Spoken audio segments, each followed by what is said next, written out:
How to log back into your BeReal account. Hey everyone, welcome back to another tutorial video. In today's video, I'll tell you how you can log into your BeReal account.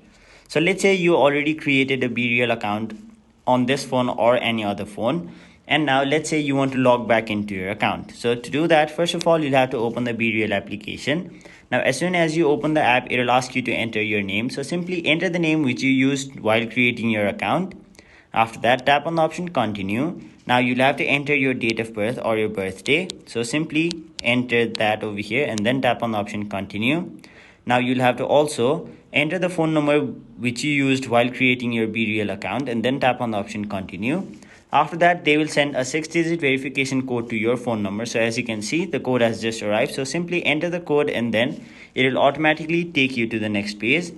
Now you will be taken to the friends page where if you want you can invite contacts which are not yet on BeReal, and if some of your contacts are using BeReal, they will show up on the top side of the screen. But for now, we'll simply skip this process. And as you can see, you have successfully logged back into your BeReal account.